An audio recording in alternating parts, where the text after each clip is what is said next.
Olá a todos, meu nome é Arthur Jacques Nürnberg e hoje nós estamos no segundo vídeo da série de aulas sobre Databricks. E como eu falei na última aula, a gente vai, à medida que o curso passa, acompanhar os custos do Databricks para vocês saberem quanto é que custa estudar e como calcular no Databricks, né? Então aqui, ó, a gente tem a visão dos custos na Azure, mas essa visão não é muito boa para saber quanto custou. Então, eu, em vez de ser acumulado, eu vou trocar para daily, ok? Então, eu vou ter uma visão do custo em cada dia. E eu vou deixar esse column, stacked. O que acontece? Quanto foi o nosso custo no último vídeo? Foi de 35 centavos, tá? Então, aqui a gente vê aqui que no dia 9, que foi o dia da gravação, foi 35 centavos. Esse outro dia eu estava fazendo testes, tá? E foi 38 centavos. E onde foi esse custo? Foi em storage e máquina virtual, principalmente. E lembrando que storage aqui, aí já agrupa, tá? Então, esse storage, na verdade, é a VM. É o disco da VM, tá? Isso ele considera como storage também. Não é o storage da storage account. E quando a gente vê esse custo, a gente pode vir aqui, ó, e agrupar por Resource Group, Resource Group Name. Se a gente fizer isso, a gente nota que o custo está naquele Resource Group controlado pelo Databricks. Então, todo o custo que teve na última aula está no Resource Group controlado pelo Databricks, não o que a gente criou. Isso que algumas pessoas confundem na hora de calcular o custo dentro do Databricks. O custo dentro do Databricks vai ser o custo dos Resource Groups que existem em torno do Databricks. Então, os três que eu mostrei ontem, né? Mas vocês vão também notar que não tem nada aqui sobre Databricks. Tem só os custos da Azure, desculpe, de máquina virtual. Por quê? Porque a gente está com os DBUs grátis, né? Ah, mas Arthur, eu quero ver o custo do Databricks como um todo, incluindo máquina virtual, tudo. Tem como fazer isso? Tem. Ah, em filtro, você vai em filtro, procura por tag. Nas tags tem uma tag chamada Vendor ID. Vendor. Não, desculpa, Vendor. Essa tag tem o Vendor Databricks. E quando a gente usa essa tag, o que vai aparecer todos os custos relacionados a Databricks. Por quê? Porque o Databricks coloca essa tag dentro dos custos dos recursos que ele ergue. Então, essa é uma forma fácil de a gente acompanhar todos os custos do Databricks dentro da cloud, tá? E existem outras técnicas no futuro, adicionar tag em cluster e tudo, mas isso é para o momento inicial, eu gostaria de mostrar isso, né? Muita gente faz POC de Databricks para saber se vale a pena usar ou não, e aí calcular o custo faz parte integral disso, né? Então vamos lá. Voltando, a gente vai aqui para o Databricks, a gente vai iniciar o Workspace.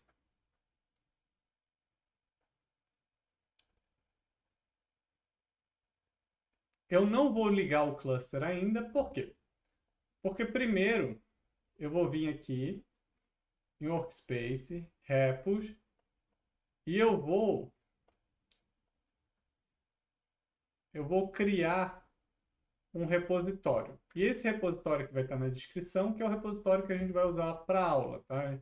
Gente, eu já criei isso aqui, a gente clica em clone, escolhe aqui, o Git Provider está certo, GitHub, e ele já escolhe um nome chamado Databricks Core. É, e ele linka lá com o repositório. Eu não precisei de nenhuma credencial Git para fazer isso. Por quê? Porque o repositório é público. Se eu for escrever, se eu for fazer alguma alteração, eu preciso inserir uma credencial do Git para conseguir fazer o pull request lá para o repositório. Mas, antes de começar, vamos aqui. Ó, eu cliquei dentro do curso, né, do repositório, eu cliquei em main, que é o nome da branch principal, e eu vou trocar para aula 2025. Por quê? Eu recomendo que vocês façam isso, tá? Ou se vocês fizerem um fork do projeto e tal. Por quê? Porque pode ser que no futuro eu mude esse repositório, inclua mais aulas, mude a documentação, e é mais interessante que esses vídeos estejam com a documentação da versão que eu estou usando na aula, né? Então eu criei essa branch aqui, que vai ser a branch que vai ficar eternizada nessa aula, nessa série de aula. Então aqui, eu vou em aula, vou em conceitos, e essa aula vai ser somente de conceitos. Eu vou, agora sim, já fiz, eu vou pegar o cluster pequeno aqui, ó, quem não viu, eu estou na aula 0, eu vou aqui em Connect, e eu vou escolher o cluster pequeno, que foi criado na última aula, e eu vou dar um Start. E assim que ele iniciar, eu volto. Pronto, agora que o cluster já está ligado, eu só vou remover essa aba lateral clicando aqui em cima, e eu também dei um zoom na tela, tá, pessoal, para ser mais fácil de enxergar.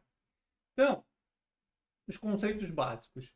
Primeiro, o Databricks se baseia muito no Jupyter Notebook, né? O estilo de notebook dele é muito parecido com o estilo do Jupyter.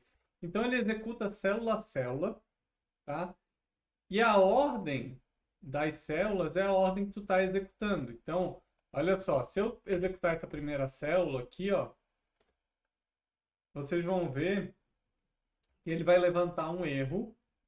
Por quê? Porque eu não defini essa variável ainda, essa variável de teste, né?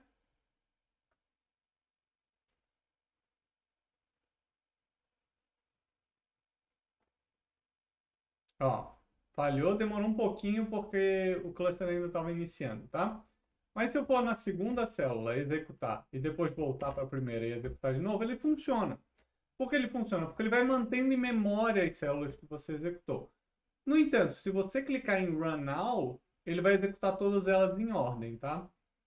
Quando você está executando interativamente, você pode ir indo e voltando e tal, mas é bom que o notebook esteja com a ordem de execução correta, né?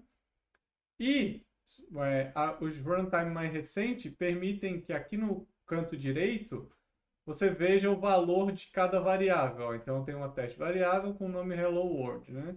Então você pode pesquisar aqui tudo certinho. Então, é uma ferramenta aí para debugar, para ver o que está acontecendo.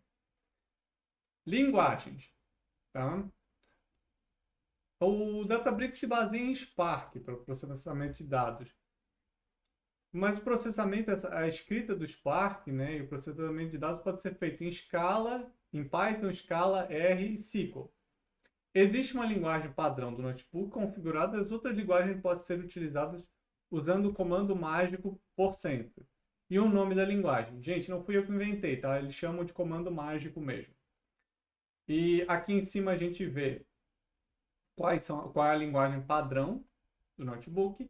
E aqui tem exemplos, ó. Em Python, print hello world. Em SQL, um print hello world em SQL, né? Select hello world como saudação.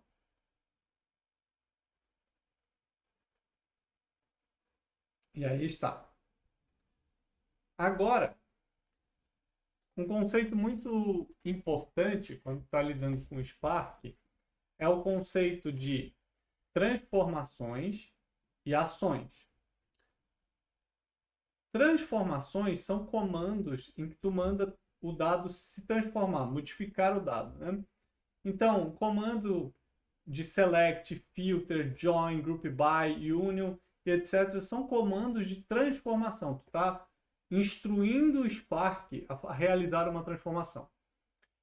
Esses comandos, quando você utiliza, eles não são executados para e não transformam, não fazem a ação no dado. Eles salvam que a transformação precisa ser feita. Tá bom? Eles só salvam ali, olha, eu preciso fazer essa transformação. Ele tem um comportamento lazy, né? Quem já programou em R e sabe como é que é. O R também, tu manda ele fazer as coisas, mas ele só vai transformar de fato, só vai processar a partir do momento que tu manda salvar, tu manda mostrar. Então, o que são esses comandos de salvar e mostrar? São comandos de ações. Esses comandos obrigam o dado a ser processado. Então, count, display, save as table. Esses comandos vão obrigar o Spark a executar as transformações para mostrar o dado, para salvar o dado,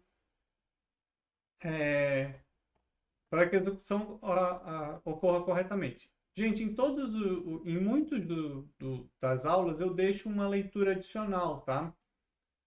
Então, aqui tem uma leitura adicional do LinkedIn, ó, que ele fala justamente sobre isso, transformações e ações. Então, eu não vou aprofundar tanto, mas para quem tem mais interesse ou não entendeu direito com a minha explicação, também é possível. Ó, tem um link de leitura adicional aqui, tá? Recomendo essas leituras. Então, aqui está um exemplo, ó. Eu vou criar dois data frames, ó, o data frame de compras e o data frame de usuários. Agora, ó, esse data frame, só para ficar claro, né? O ID do usuário, a gente tem o ID do usuário e uma lista de compras que a compra foi feita por um usuário, né? Eu, para descobrir quem foi o usuário que fez a compra, eu tenho que fazer o join entre os dois data frames. Então, aqui, ó, eu estou fazendo um select, né, nas tabelas e fazendo um join entre eles usando o Spark.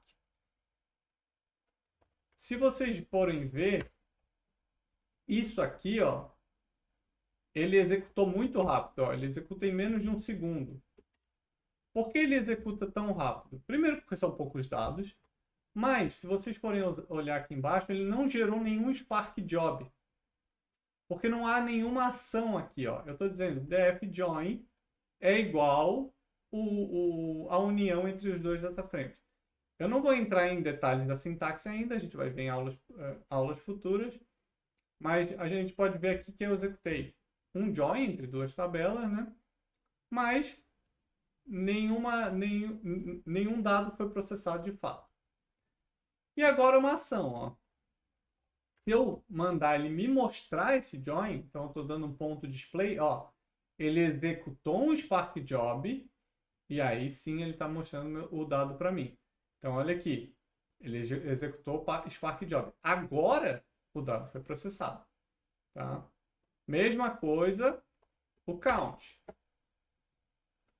Tá? O count também, ó, gerou Spark Job, me retornou, ó, tem 5 valores lá dentro. E o dado foi processado. Então, e é possível, quando eu tenho o data frame ali, verificar qual é o plano que ele fez. Porque como é um plano de transformações, eu posso perguntar, tá, mas como é que ele montou isso? E isso aqui é o data frame. Ele está me dizendo, olha, o que ele está fazendo. Ele está filtrando, ele está organizando, ele está filtrando essas colunas, está filtrando se é nulo, ele está fazendo um hash partition, daí ele está organizando. Mesma coisa com a outra tabela. E depois ele faz um sort merge join e entrega a tabela.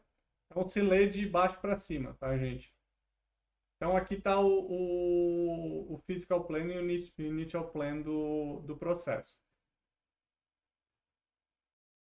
Bem, eu voltei aqui outro dia porque eu fiz essa explicação, não gostei e agora eu vou começar de novo. Bem, gente, sobre a arquitetura do cluster, a gente tem que pensar principalmente nessas 3 unidades, tá? O driver, o cluster manager e os working node. Tá. O que são cada um deles, né? O que é o driver? O driver program, ele roda numa máquina separada, numa máquina que controla as outras, tá? Então, o driver que é responsável por atribuir o que os workers vão fazer, tá? E é ali que você seta o Spark Context, é ali que você faz a configuração do Spark, tá?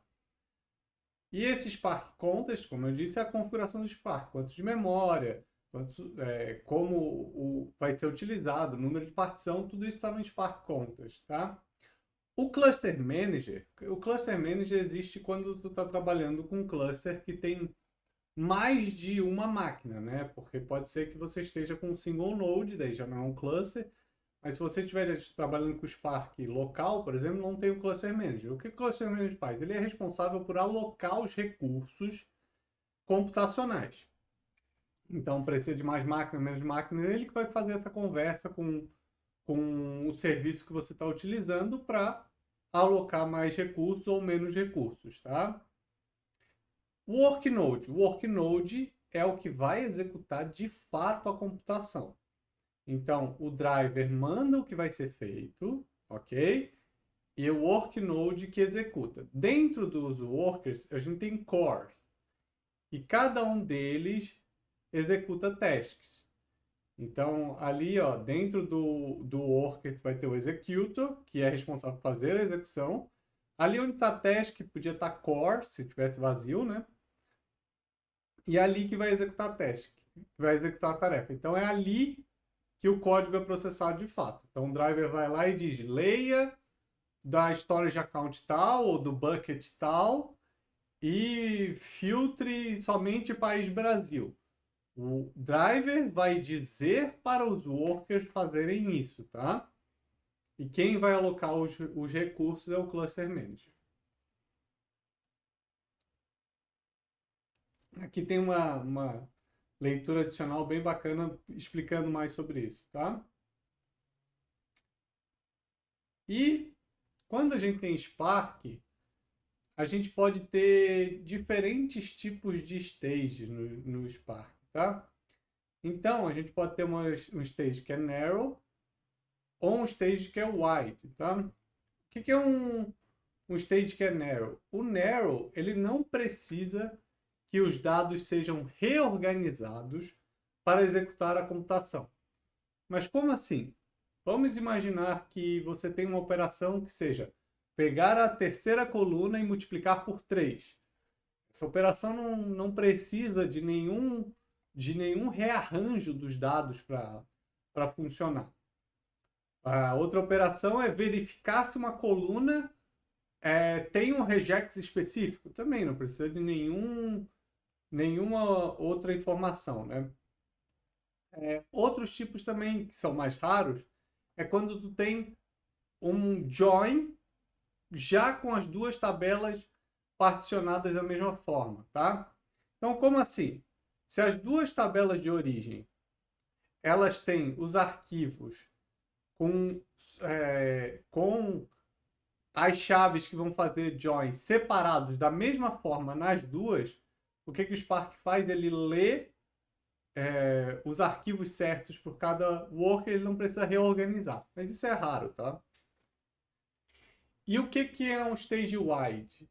São aquelas operações que tu necessita que o dado seja reorganizado para poder fazer o trabalho. Como assim? Imagina que você vai fazer um group by country, mas um país pode estar espalhado por vários workers diferentes. E para fazer o group by é bom que o mesmo país esteja no mesmo worker, que daí trabalha mais rápido, tá? E a seguir eu já vou mostrar como isso funciona, tá? Então aqui, ó, aqui abaixo, a gente tem um exemplo. Imagine que você e mais 3 amigos querem organizar um baralho de cartas, tá bom? Você e mais 3 amigos querem organizar um baralho de cartas. Ali, quando vocês vão organizar, vocês querem organizar em ordem crescente e por naipe. Mas vocês querem que todas as pessoas trabalhem juntos para ser mais rápido. Como é que você faz que todas as pessoas trabalhem juntas para organizar o baralho? Você pode fazer isso em 2 etapas. A primeira etapa qual vai ser? Olha, cada um pega 1/4 do baralho e separa por naipe. Então, cada pessoa vai pegar uma parte do baralho, né, um quarto do baralho, e vai fazer 4 montinhos, um para cada naipe, um de espadas, um de coração e assim por diante. Então, eles vão fazer essa operação. No final, cada uma das pessoas tem 4 pilhas de carta, totalizando 16 pilhas, né? Agora, o que tu faz? A primeira pessoa fica com espadas. Então, todas as outras pessoas mandam espadas para essa pessoa. A segunda pessoa fica com coração. Então, todas as pessoas mandam coração para essa pessoa. E assim por diante.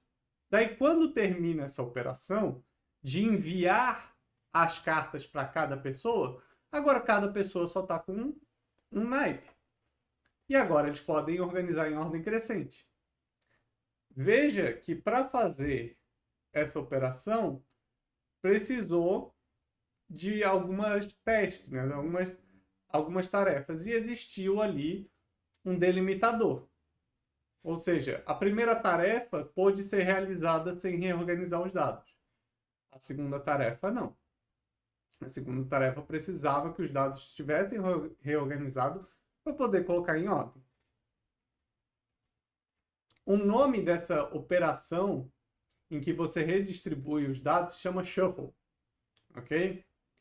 E geralmente essa operação que determina o limite entre um stage e outro, é o shuffle. Então, você vai ter, quando você vê a execução do Spark, você vai ver stages, e geralmente quando pula para outro stage é porque houve uma operação de shuffle. Então, formalizando, né? O job é o conjunto de transformações executadas nos dados. Então, o job é tudo, tá? O job é a operação completa do início ao fim. O stage é o conjunto de operações que pode ser executado em paralelo, sem reorganização dos dados.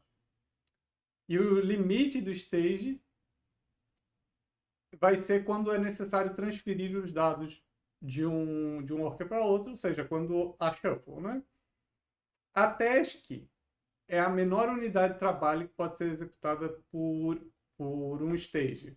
Um stage é composto de várias tasks, né? Então aqui também tem uma leitura adicional, caso tenham interesse. E eu vou explicar esse conceito porque nas próximas aulas a gente vai ver um pouquinho de como fazer coisas em cada layer. Então, um pouquinho sobre a arquitetura Medallion. A arquitetura Medallion separa os dados em basicamente 3 camadas. A camada bronze, que recebe o dado cru, como ele é obtido da fonte de dados, né? Geralmente são salvos como string e são apendados na camada bronze, ou seja, os dados são recebidos e eles são salvos sem merge, sem nenhum tipo de transformação, eles só são colocados ali na camada bronze, né? Essa camada não é uma camada de análise, é uma camada de engenharia, é uma camada de controle, é uma camada de recebimento, tá? E também geralmente é adicionado metadados nessa camada bronze. A Silver, ela tem como fonte dos dados a camada bronze. Mas agora tu começa a limpar esses dados e melhorar eles. Às vezes você precisa de um depara de alguma coluna, às vezes tem um dado faltando que dá para ser inferido e coisas assim que pode ser colocado na camada Silver. Então a Silver lê da bronze e trata esses dados, limpa esses dados para o consumo. Aqui já tem uma camada de consumo, a Silver já é definido mais como uma fonte da verdade, né? E a Gold?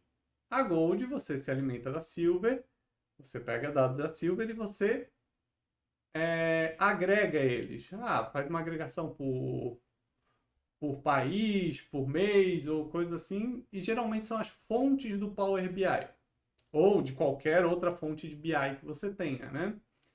Então, eles vão ter já o dado, a Gold já tem o dado mais mastigado, aquele dado que é um KPI, é uma informação que já está bem consolidada ali no sistema.